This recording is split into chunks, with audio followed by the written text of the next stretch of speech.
Hello दोस्तों, स्वागत है आपका हमारे वीडियो में। वीडियो पसंद आए तो लाइक करें और ऐसी ही वीडियो के लिए चैनल को सब्सक्राइब करें। दोस्तों, आज हम बात करने वाले हैं हमारे देश के प्रधानमंत्री श्री नरेंद्र मोदी जी की। नरेंद्र मोदी का जन्म 17 सितंबर 1950 को वडनगर में दामोदरदास मूलचंद मोदी और हीराबेन के यहाँ हुआ। नरेंद्र मोदी 5 भाई बहन में से दूसरे नंबर की संतान है। नरेंद्र मोदी को बचपन में नरिया कहकर बुलाया जाता था। नरेंद्र मोदी के पिता की रेलवे स्टेशन पर चाय की दुकान थी। नरेंद्र मोदी बचपन में आम बच्चों से बिल्कुल अलग थे। उन्हें बचपन में एक्टिंग का शौक था। नरेंद्र मोदी वडनगर के भागवताचार्य नारायणाचार्य स्कूल में पढ़ते थे। नरेंद्र मोदी स्कूल में औसत छात्र थे। चलिए जानते हैं राजनीति में अपनी छवि से सबका दिल जीतने वाले महान हस्ती पीएम नरेंद्र मोदी की कहानी। महान हस्ती पीएम नरेंद्र मोदी की जब राजनीति में हुई एंट्री। पीएम नरेंद्र मोदी के जन्म से राजनीति में एंट्री तक की कहानी। महान हस्ती पीएम नरेंद्र मोदी की कहानी से जुड़े किस्से तथा उनके शुरुआती जीवन के बारे में विस्तार से आज हम आपको बताने वाले हैं। इस वीडियो में आपको उनके शुरुआती जीवन से जुड़ी बालपन से लेकर राजनीति में एंट्री तथा प्रधानमंत्री बनने तक के सफर की संपूर्ण जानकारी महान हस्ती पीएम नरेंद्र मोदी की कहानी, जिसमें गंभीरता, संघर्ष, दिलचस्प और उनके मजबूत संकल्पों की झलक नजर आएगी।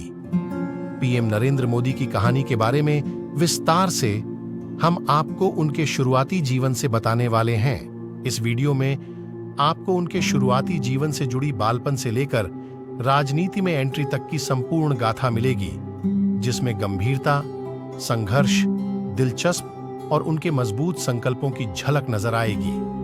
प्रधानमंत्री नरेंद्र मोदी की यात्रा गुजरात के वडनगर की गलियों से शुरू होती है।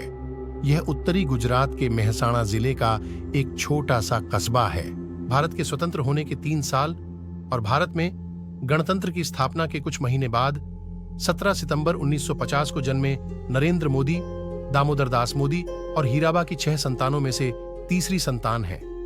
चाय और गरीबी उनके जीवन के आरंभिक वर्ष एक आदर्श और सामान्य परवरिश से कोसों दूर थे। उनका परिवार समाज के उस कमजोर तबके से था जिसे 2 वक्त का भोजन जुटाने के लिए भी संघर्ष करना पड़ता था। पूरा परिवार एक बेहद छोटे से घर में रहता था, जो कि लगभग 40-12 फुट के आकार का था। पीएम मोदी के पिता स्थानीय रेलवे स्टेशन पर बनी चाय की दुकान पर चाय बेचते थे। अपने प्रारंभिक वर्षों में वह भी चाय की दुकान पर अपने पिता का हाथ बंटाते थे। इन प्रारंभिक वर्षों ने उन पर एक मजबूत छाप छोड़ी। एक बच्चे के रूप में प्रधानमंत्री नरेंद्र मोदी ने अपनी पढ़ाई, पाठ्योत्तर जीवन और पिता के चाय स्टॉल में उनके योगदान के बीच संतुलन स्थापित किया। लेकिन उनके विचार और स्वप्न विद्यालय की कक्षा में शुरू होकर किसी दफ्तर के माहौल में खत्म हो जाने वाले पारंपरिक जीवन में नहीं बंधे, बल्कि कहीं आगे निकल गए। वे लीक से हटकर चलना चाहते थे और समाज में एक परिवर्तन देखना चाहते थे। समाज और व्यवस्था के हाशिए पर पड़े लोगों के दुख दर्द को खत्म करना चाहते थे। युवावस्था में ही उनका झुकाव त्याग और तप की ओर बढ़ रहा था। उन्होंने नमक, मिर्च, तेल और गुड़ खाना छोड़ दिया था।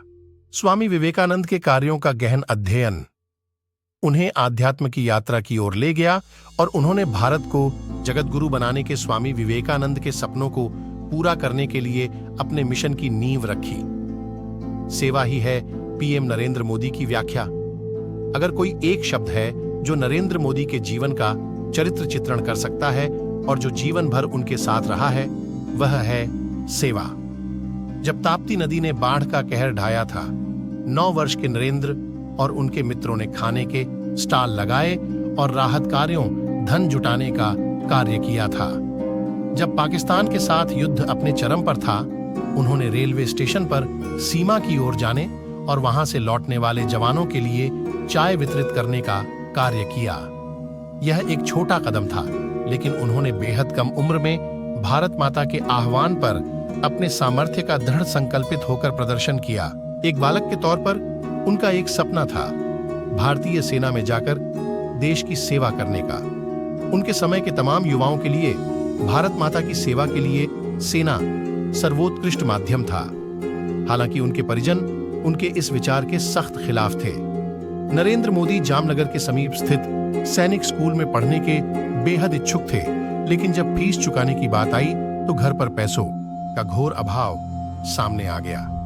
निश्चित तौर पर नरेंद्र बेहद दुखी हुए, लेकिन जो बालक सैनिक की वर्दी न पहन सकने के कारण बेहद निराश था, भाग्य ने उसके लिए कुछ अलग ही सोच कर रखा था। इन वर्षों में उसने एक अद्वितीय पथ पर यात्रा आरंभ की, जो उन्हें मानवता की सेवा के लिए बड़े मिशन की खोज के लिए भारत भर में ले गया। पीएम नरेंद्र मोदी महात्मा गांधी की नीति पर चलते हैं। यदि पीएम नरेंद्र मोदी के साथ साथ महात्मा गांधी के बारे में भी जानना चाहते हैं तो हमें कमेंट करें। 17 वर्ष की आयु में उन्होंने एक असाधारण निर्णय लिया जिसने उनका जीवन बदल दिया। उन्होंने घर छोड़ने और देश भर में भ्रमण करने का निर्णय कर लिया। उनका परिवार नरेंद्र के इस निर्णय पर चकित था, लेकिन उन्होंने नरेंद्र के छोटे शहर का सीमित जीवन छोड़ने की इच्छा को स्वीकार कर लिया। जिन स्थानों की उन्होंने यात्राएं की उसमें हिमालय, जहां वे गुरुदाचट्टी में ठहरे, पश्चिम बंगाल में रामकृष्ण आश्रम और यहां तक कि पूर्वोत्तर भी शामिल है। इन यात्राओं ने इस नौजवान के ऊपर अमिट छाप छोड़ी। उन्होंने भारत के विशाल भूभाग में यात्राएं की और देश के विभिन्न भागों की विभिन्न संस्कृतियों को अनुभव किया, लेकिन घर पर केवल 2 सप्ताह ही रुके। इस बार उनका लक्ष्य निर्धारित था और उद्देश्य स्पष्ट था। वह अहमदाबाद जा रहे थे। वो राष्ट्रीय स्वयंसेवक संघ के साथ कार्य करने का मन बना चुके थे।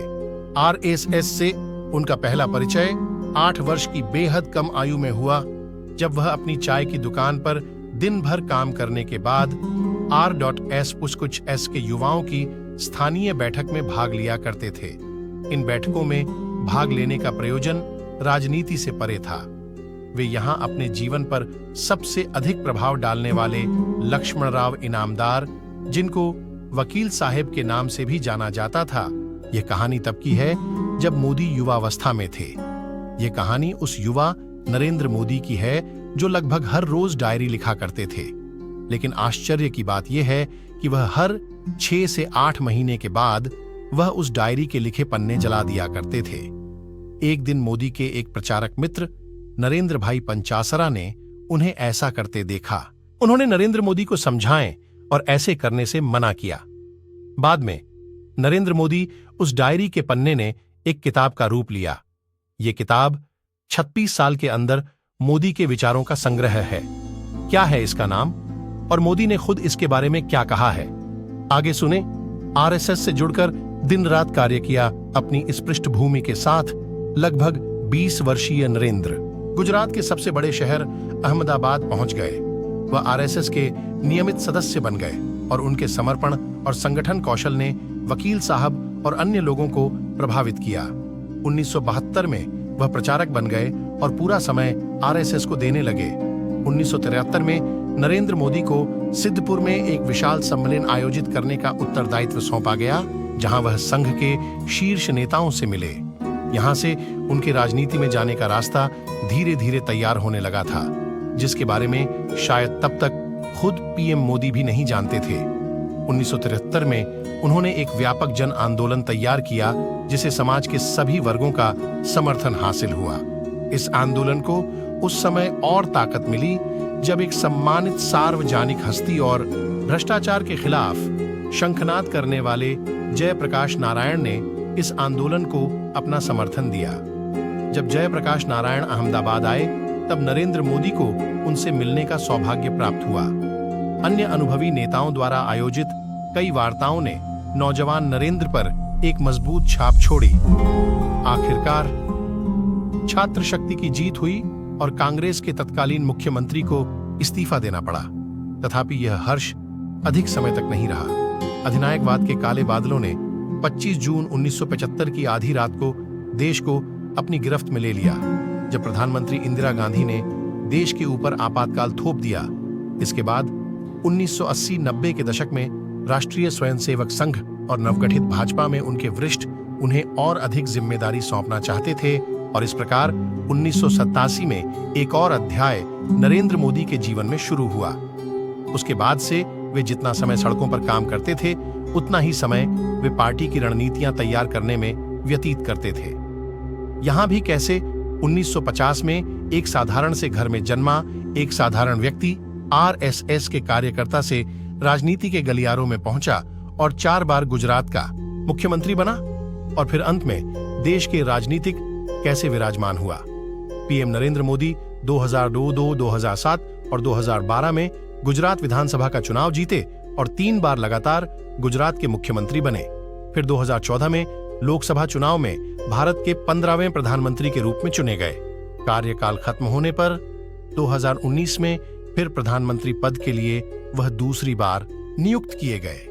मुख्यमंत्री पद का ऐलान होने के बाद मोदी जब अहमदाबाद पहुंचे तो सबसे पहले अपनी मां हीराबा से मिलने गए। मोदी ने जब मां के पैर छुए तो मां बोली, बेटा कुछ भी करना, लेकिन पैसे मत खाना, किसी का बुरा मत करना। मोदी की मां को लगता था कि ज्यादातर नेता पैसे खाते हैं। वो अपने बेटे को इस बुराई से बचाना चाहती थीं। मोदी मां से मिलने के बाद जब सर्किट हाउस पहुंचे तो नेताओं के मिलने का तांता लग गया। सब मोदी को सलाह दे रहे थे कि मुख्यमंत्री ना बने, क्योंकि पार्टी की हालत खराब है। अगर मोदी के मुख्यमंत्री बनने के बाद पार्टी चुनाव हार गई तो जिम्मेदारी मोदी पर डाल दी जाएगी। मोदी को मुख्यमंत्री बनने के बाद जब पहली बार अहमदाबाद जाना था तो उन्होंने किसी के भी घर रुकने से इनकार कर दिया था। मोदी ने तय किया कि वो अहमदाबाद के सर्किट हाउस में रुकेंगे। मोदी ने अधिकारियों को सख्त हिदायत दी थी कि किसी भी विधायक के नाम पर कमरा बुक न किया जाए, ना ही कोई पेमेंट किया जाए। जहां रुकना महंगा ना हो बल्कि सरकारी व्यवस्था हो, उसे ही भावी मुख्यमंत्री के लिए बुक किया जाए। स्थानीय लोगों ने कहा कि मोदी जी कुछ भी करो, लेकिन शाम के खाने के समय बिजली आ जाए। बाद में मोदी ने गुजरात को बिजली में सरप्लस राज्य बना दिया। मोदी के समय में गुजरात के हर कोने में 24 घंटे बिजली आती थी। साथ ही मोदी जब तक मुख्यमंत्री रहे गुजरात में भारी बहुमत से सरकार बनाते रहे। मुख्यमंत्री बनने के बाद मोदी को अहमदाबाद सर्किट हाउस में बड़ी समस्या का सामना करना पड़ा।